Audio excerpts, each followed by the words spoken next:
देखो इतने लोग बैठे हैं, आप सो के उठते हो तो आपका पहला चिंतन क्या होता है? क्या मंत्र होता है? भगवान का नाम प्रियालाल आते हैं आपके चिंतन में? क्या आता है चिंतन? पहला चिंतन। अगर पहला चिंतन प्रभु है तो शरणागति पुष्ट हुए। सो के उठे, चल क्या रहा है? अगर प्रभु नहीं तो अभी शरणागति नहीं। पहला लक्षण। हमें लगता है कि आप लोग अनमोकीय होंगे, आप लोग शरणागत हैं कि आप जब सो के उठे तो आपका मंत्र चल रहा है, नाम चल रहा है, चतुरासी जी का कोई पद चल रहा है, या फिर ये चिंतन चल रहा है, राधा राधा राधा, चलो जल्दी स्नान करके फिर सत्संग में चलना है। फिर ये भागवतिक चिंतन, हमें लगता है कि ये दूसरी कोटि का चिंतन होगा, चलो स्नान करते हैं। फिर ऐसा पहला चिंतन होगा श्री जी का। ऐसा होता है? आप लोग देखिए, ऐसा होता है कि आप सो के उठे, आपका चिंतन श्री जी का चालू है? पक्का? आप लोग देख लीजिए, अगर ऐसा है तो उसका परिणाम निश्चिंतता, निर्भयता, निशोकता निश्चित जागृत हो जाएगी। और उसी का प्रातःकालीन उठने पर चिंतन चलेगा जो शयन के समय गाढ़ चिंतन करते हुए सोया है। ऐसे सुषुप्त के समय बिल्कुल ठीक वही अवस्था।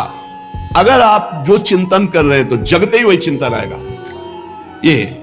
और अगर जीवन भर भजन किए तो मरते समय वही चिंतन आएगा पक्का। जैसे जगते समय ऐसे मरते समय। इसीलिए भक्त निश्चिंत हो जाता है शरणागत। पहला शरणागति का जांच करो हृदय में, भगवान का निरंतर चिंतन, प्रभु का निरंतर भजन। अगर नहीं हो रहा तो किसी अन्य का आश्रय लियो, वस्तु का, व्यक्ति का, स्थान का, भोग का। लिख लो आप दिमाग में चाहे कागज में। उस आश्रय का मिटिया मेट हुए बिना शरणागति पुष्ट नहीं होगी। आप अगर ईमानदारी से छोड़ दो तो छोड़ दो, नहीं भगवान फिर जो कहते हैं ना कि जो मेरा होता मैं, फिर उनका जो ऑपरेशन होगा वो शायद है कि सह ना पाओ, क्योंकि शरणागत हो छोड़ेंगे नहीं। वचन से भी शरणागत हो आप छोड़ेंगे नहीं, तो उनका स्वभाव हम आपको बता रहे हैं। और हर ऑपरेशन बेहोश होके होता है। हमारे प्रभु ऑपरेशन होश का इंजेक्शन लगा करते हैं। पहले होश का इंजेक्शन, पूरी चेतना, फिर ऑपरेशन करते हैं, क्योंकि जड़ से मिटाना है। निरंतर भजन क्यों नहीं होता? इसका उत्तर है आपका कोई अन्य आश्रय है। कोई है व्यक्ति, वस्तु, स्थान, पदार्थ, पद, कुछ है जिसको तुम भजन से भी अधिक मानते हो, प्रभु से भी अधिक मानते हो। इसीलिए आपका भजन नहीं होता। जो सर्वतोभावेन शरणागत है, भजन करना नहीं पड़ता, भजन होता है।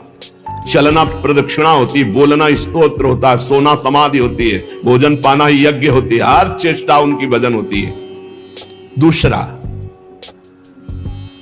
अपने प्रभु से कुछ ना चाहें, यहां तक कि मोक्ष भी ना चाहें। क्यों चाहें? क्या आप जानते नहीं हो कि क्या करना है? सर्वज्ञ हो, जब जो चाहे करो, हम राजी हैं। पहला निरंतर भगवान का भजन, दूसरा अपने प्रभु से कोई भी मांग ना रखना, शर्त ना रखना। जो शर्त होता है वो प्रेम नहीं होता। प्रेम में कोई शर्त नहीं होती, सौदेबाजी नहीं होती। प्रेम में सौदेबाजी नहीं होती, सौदेबाजी प्रेम नहीं होता, पक्की बात सुनो। तीसरा, प्रभु के हर विधान में आनंदित होना। प्रभु के हर विधान में आनंदित कौन होता है? शरणागत। नहीं तो विधान की जांच होती है, अनुकूल है कि प्रतिकूल। प्रतिकूल है तो नो नो नो। ये जो कच्चाई होती है शरणागति में, वो भरभरा जाता है, शोकित हो जाता है, इधर उधर डगमगा के आश्रय लेने लगता है। हर विधान उनका मंगलमय। चौथा, भगवान के किसी भी विधान में विरोध भाव ना करना। भगवान के प्रत्येक विधान में आनंदित रहना, भगवान के किसी भी विधान में विरोध न करना। जो किया अच्छा हो रहा है, नहीं बहुत हाहाकार मचने वाला है, सब नहीं, जो प्रभु का विधान है वो मंगलमय है, सब मंगलमय है। चार बातें शरणागति में आती। निरंतर भजन, किसी भी तरह की भगवान से कोई शर्त चाह नहीं, उनके हर विधान में आनंदित रहना, भगवान के विधान को प्रतिकूल मान करके विरोध भाव नाना, विपरीत भावना नाना। अब निश्चिंत हो जाओ, तुम्हारी जिम्मेवारी श्री भगवान ने ले ली, शरणागत हो। अब तुम्हें किसी भी तरह का दुख आवे तो उबना नहीं है। वो सुख है, दुख रूप लेके आ रहा है। जैसे माया दुख भेजती सुख रूप में, पार्सल में ऊपर लिखा होता है सुख, और जब खोलो अंदर तो होता है दुख।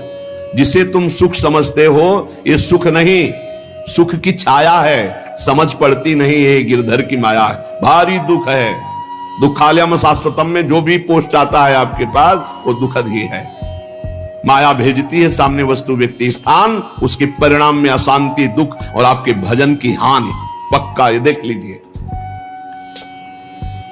जन्म भर भगवान के साथ अर्जुन जी रहे हर समय, लेकिन गीता का उपदेश प्रारंभ हुआ शिष्यस्ते हम साधिमाम त्वाम प्रपन्नम। प्रपन्न से ही ज्ञान की उत्पत्ति होती है। जो भगवान की शरणागति, उसी से शुद्ध ज्ञान होता है। तब तक भगवान अंदर बैठे हैं, ज्ञान प्रकाशित नहीं करेंगे। जैसे अर्जुन जी के साथ रहते हुए गीता का उपदेश कब दिया? जब अर्जुन जी ने कहा शिष्यस्ते हम साधिमाम त्वाम प्रपन्नम, मैं आपका शिष्य हूं, आपका शरणागत हूं, आप मुझे ज्ञान। भगवान गीता जी, ज्ञान का फल क्या हुआ? बोले नष्टो मोह स्मृतिर्लब्धा तत्प्रसादान मयाच्युता। मोह का नाश हो गया, स्मृति जागृत हो गई आपके कृपा प्रसाद से, हे गोविंद, हे अच्युत। तो इसी प्रकार हमारे अंदर भी सब ज्ञान जागृत हो जाएगा, पहले हम भगवान की शरणागत हो। त्वाम प्रपन्नम, भगवान का सर्व समर्पण भाव ही सब दिव्यताएं जागृत करता है। भगवान के प्रति जितना समर्पित होते जाओगे उतने दिव्य ज्ञान होता चला जाएगा, और जो चीजें आपकी दुर्गति कराने वाली वो सब भस्म होती चली जाएंगी। जब कुछ नष्ट होने लगे तो क्षोभ मत करना, वो नष्ट जरूरी था होना। ये बात दिमाग में बैठा लो। कुछ पकड़े मत रहना, क्योंकि भगवान को जो लगेगा वो हटा देंगे, वो नष्ट कर देंगे। जो वस्तु भगवान नष्ट करे तो जान लो परम मंगल विधान, ये वस्तु हमें भगवत प्राप्ति में बाधा पहुंचा देती, इसलिए भगवान ने उसे नष्ट कर दिया।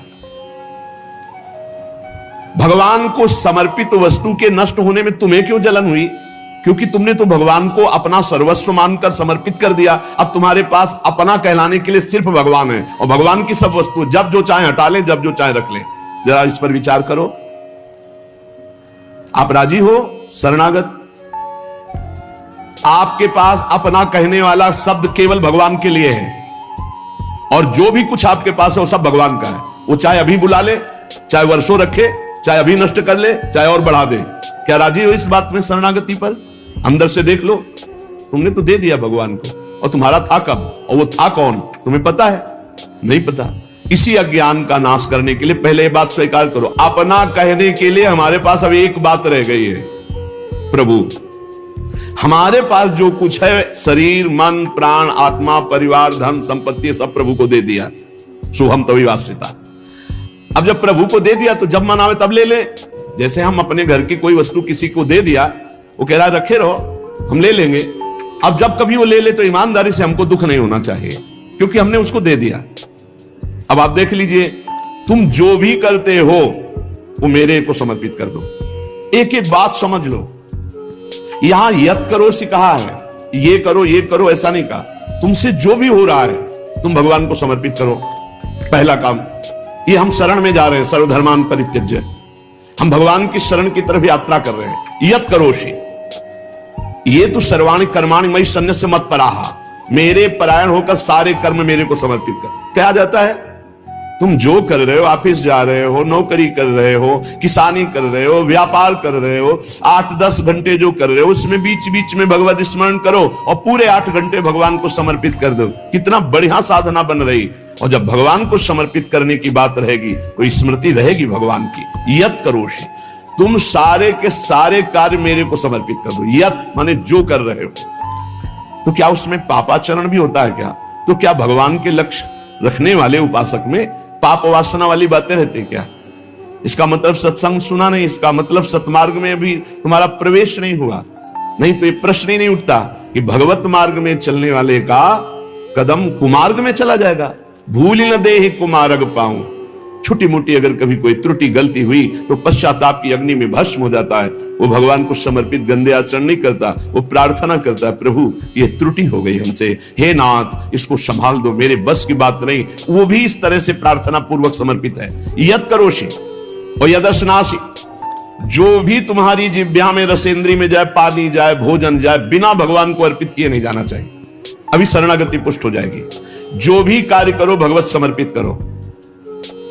एक स्थिति आती है जहां भगवत समर्पित करना नहीं पड़ता, स्वयं होता रहता है। वो होता है तन, मन, वाणी और अहम, इनका समर्पण जिनका हो चुका है पूर्ण रूप से, अब उनका नहीं होता कृष्णार्पणमस्तु, ये तो प्रारंभिक। पर ये जब तक स्थिति नहीं है तब तक प्रारंभिक दशा में ही हो, हर समय भगवदाकार स्थिति, कौन किसको समर्पण करे, ये स्थिति जब तक नहीं तब तक सिद्ध बनने की कोशिश न करे। आचरण जैसा आज्ञा हो रही शास्त्र की वैसे चले तो स्थिति आ जाएगी। यदश्नासी, बिना भगवान को अर्पित किए कुछ नहीं खाना। भगवान आदेश करे जो पा रहे हो वो मेरे को अर्पित करो पहले। यदि शुद्ध शरणागति प्राप्त करना है तो जो कर्म कर रहे हो पहले, ये तो सर्वाणि कर्माणि भगवान कह रहे हैं, यत् करोषि, जो कर रहे हो मेरे को अर्पित करो, जो खा रहे हो वो मेरे को अर्पित करो। कुछ भी ऐसा खाओ मती जो भगवान को अर्पित नहीं कर सकते, ऐसा करो मती जो भगवान को अर्पित नहीं कर सकते।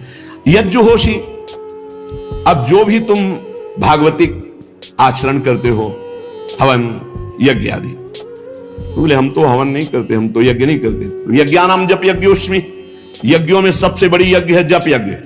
तो आप जो ये जप यज्ञ कर रहे हैं ये भगवान को अर्पित करो। भगवान कह रहे हैं ददाशी, जो तुम दान देते हो, दूसरों की सेवा करते हो, उसके भोक्ता मत बनो, कर्ता मत बनो। कर्ता कैसे नहीं बनोगे?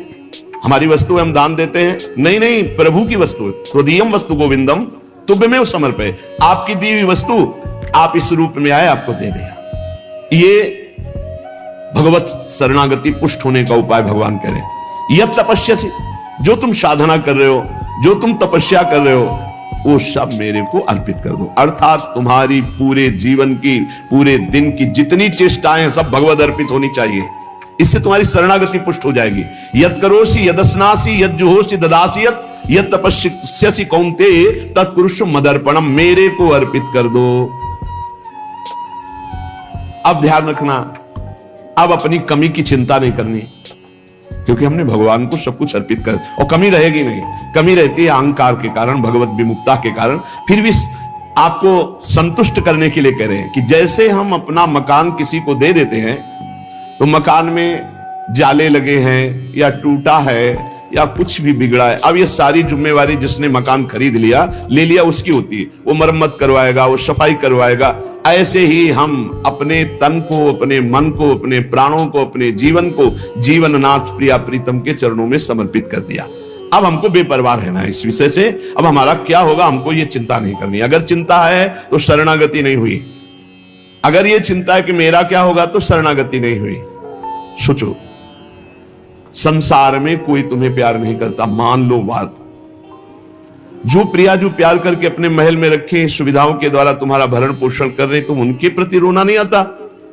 उनके प्रति तुम्हें ये गुस्सा आता है कि ये प्रतिकूलता क्यों दे दी, हमारी ये अनुकूलता की बात थी, अनुकूलता क्यों नहीं दी? अरे जिनसे तुम अनुकूलता की आशा करते थे वो तो तुम्हें देखना नहीं चाहते, अंतर की बात तुम्हें बता रहे।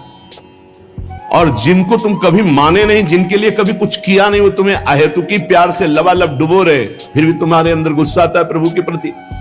तुम हो कौन? अरे तुम भगवद अंश हो, भगवान के द्वारा शरीर दिया गया, भगवान के द्वारा सारी व्यवस्था दी गई, तुम्हारा अस्तित्व ही श्री भगवान है। समर्पित हो जाओ तो फिर चिंता भी खत्म हो जाएगी, सब कुछ उनकी कृपा से हो जाएगा। तुम चिंता मत करो, चिंतन करो। भगवान हमें मोक्ष दे दे, भगवान हमें स्वर्ग दे दे, भगवान हमें अनुकूलता दे दे, भगवान हमें अमुक वस्तु दे दे, ऐसा सोचने वाला समर्पण नहीं हुआ, अभी शरणागत नहीं हुआ। सर्व समर्पण में ये सोच ही नहीं रह जाती। जब तक अहंकार है तब तक समर्पण का नाटक है, समर्पण नहीं। अहंकार है वहां सर्व समर्पण नहीं है। इसीलिए ये सब प्रश्न और सब चिंताएं, शोक, इनकी गुंजाइश नहीं। शरणागत के पास कोई भी किसी भी तरह की चिंता और संशय वृत्ति नहीं रहती। सर्व समर्पण हो जाने पर अब जिम्मेवारी भगवान की है, हमारी नहीं। हमारा केवल कर्तव्य भगवान का आदेश पालन करना। वो आदेश करें अनन्यस चिंतयन्तो माम, केवल मेरा अनन्य चिंतन करो, माम अनन्यस चिंतन।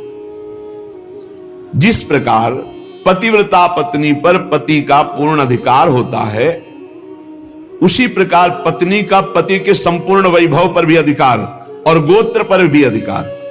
वही नाम, वही गोत्र, वही संपत्ति। जिसके जीवन में भगवान के प्रति समर्पण आ गया तो उसकी ठसक हो जाती। तुम किस गोत्र के हो? बोले अच्युत गोत्र, श्री हरिवंश सुगोत कुल। जो अपनी महिमा से कभी च्युत नहीं होते, और हम भगवान के हैं। अब हमारा गोत्र, हमारी जाति, हमारा कुल भगवान है। और यही सिद्धांत परम सत्य है। एक माई आके बहुत रोई और कही जिंदगी हो गई, नौ दुर्गा पूरी रहती थी, रोज शंकर जी को जल चढ़ाती और रोती जा रही थी, और मतलब हो सकता है 65 वर्ष की, हमारे पति को ले लिया, हमारी पूरी श्रद्धा नष्ट हो गई, जीवन भर व्रत। और शरणागति को समझो भाई, बहुत आनंद आ जाएगा आपके पास। अगर आप भगवत मार्ग में चल रहे हैं, शरणागत हैं, तो आपके पास अपना कहने के लिए अब कुछ नहीं बचा, वो केवल श्री भगवान है। मेरे तो गिरधर गोपाल दूसरों न कोई। अब दूसरी जो कुछ भी है वस्तु, व्यक्ति, स्थान, वो गोविंद का है। जब चाहे गोविंद ले ले, जब चाहे बढ़ा दे, जब चाहे घटा दे, जब चाहे नष्ट कर दे। तुम्हें दुख नहीं होना चाहिए। अगर दुख होता है तो अभी शरणागत नहीं हो। कितनी ऊंची स्थिति शरणागत की है। अब जो जीवन में प्रभु का शरणागत है, उसका पहला लक्षण कि निरंतर स्मरण करता है, तो अंत काल में भगवान का स्मरण होगा। अभी आपको बताया, जो रात्रि में सोते समय स्मरण करता है, उसका परिणाम जागते समय वही स्मरण। जो जीवन भर स्मरण करता है, तो अंतिम समय भगवत स्मरण होता है। और भगवान का वचन है, अंत काले च मामेव स्मरन मुक्त्वा कलेवरम यह प्रयात समदभावम याति नास्त्यत्र संशयः। जो जीवन भर भजन करता है, उसका अंतिम समय भजन भगवान करवाते हैं, क्योंकि बड़ी दुखद स्थिति होती है। उस समय जब भगवत स्मरण करते हुए शरीर त्यागता है, तो वो सीधे भगवान को प्राप्त हो जाता है। आपको कल चर्चा के प्रारंभ में बताया था, गीता वाटिका में अग्निकांड हुआ था, बड़ा भयावना था।